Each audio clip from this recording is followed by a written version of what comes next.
Hello everyone, আসসালামু আলাইকুম। আশা করি সবাই ভালো আছেন। আমি ইফতারির জন্য রান্না করতে আসছি দিনের বেলায়, কারণ রাতে আমার তেমন একটা ভালো লাগে না রান্না করতে, এই জন্য দিনে রান্না করে ফেলছি। তো বাসায় দেখছি কোনো মরিচ নেই, তো এই জন্য আমি শুকনো মরিচ দিয়ে আজকে এই রান্নাটা করব। আর বাজারও করা হয়নি, এই কারণের জন্য আমি আজকে শুকনো মরিচগুলো দিয়েই রান্না করব।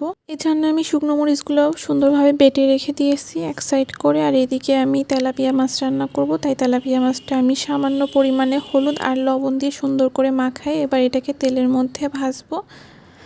আর এই তেলাপিয়া মাছটা আজকে আমি আলু, বেগুন, টমেটো আর বড়ি দিয়ে রান্না করব। আজকে আমার বোন বলল যে ও বড়ি খাবে, এই জন্য তেলাপিয়া মাছের মধ্যে আমি বড়ি দেবো। আর এদিকে আমার মাছটা ভাজাও প্রায় কমপ্লিট হয়ে গেল।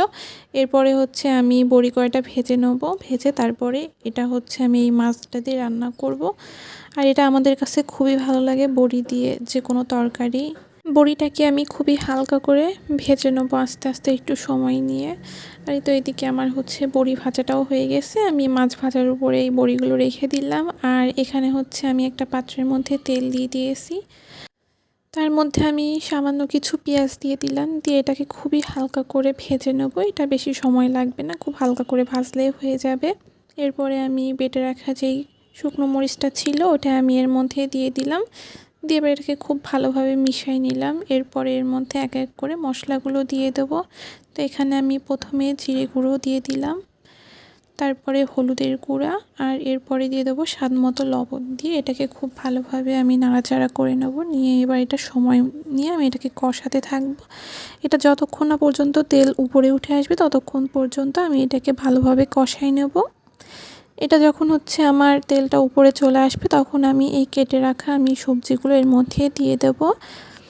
আর এই সবজিগুলো দিয়ে আজকে আমি এই তেলাপিয়া মাছটা রান্না করব। আর আমার কাছে তেলাপিয়া মাছ সবসময় আলু বেগুন দিয়েই বেশি ভালো লাগে, এই জন্য আমি এভাবে রান্না করি। এরপরে আমি সবজিগুলো খুব ভালোভাবে মশলার মধ্যে মিশিয়ে এটাকে হালকা একটু পানি দিয়ে একটু কষাই নিয়েছিলাম। আর আগে থেকে আমি এই বড়িগুলো দিয়ে দিলাম, দিয়ে এটাকে একটু ভালো করে নাড়াচাড়া করে আর একটু কিছুক্ষণ সময় নিয়ে একটু কষাই নেব, কারণ এই বড়িটা একটু গলতে টাইম লাগে, এই জন্য আমি একটু সময় নিয়ে কষাই নিয়েছি। এরপরে যখন সবজির উপরে তেল ভেসে উঠবে তখন আমি এর মধ্যে পরিমাণ মতো পানি দিয়ে দেবো, দিয়ে বলক ওঠার জন্য অপেক্ষা করব।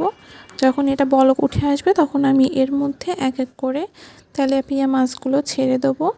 আর আজকে আমরা খাবো শুধুমাত্র 2 জন মানুষ, এজন্যই আমি মাছটা কম দিয়ে অল্প করে তরকারিটা রান্না করছি, বেশি রান্না করব না। এরপরে উপরে আমি কিছু টমেটোগুলোও দিয়ে দিয়েছিলাম। আর এই তো আমার রান্না কমপ্লিট। আজকের মতন এতটুকুই। সবাই ভালো থাকবেন। আল্লাহ হাফেজ।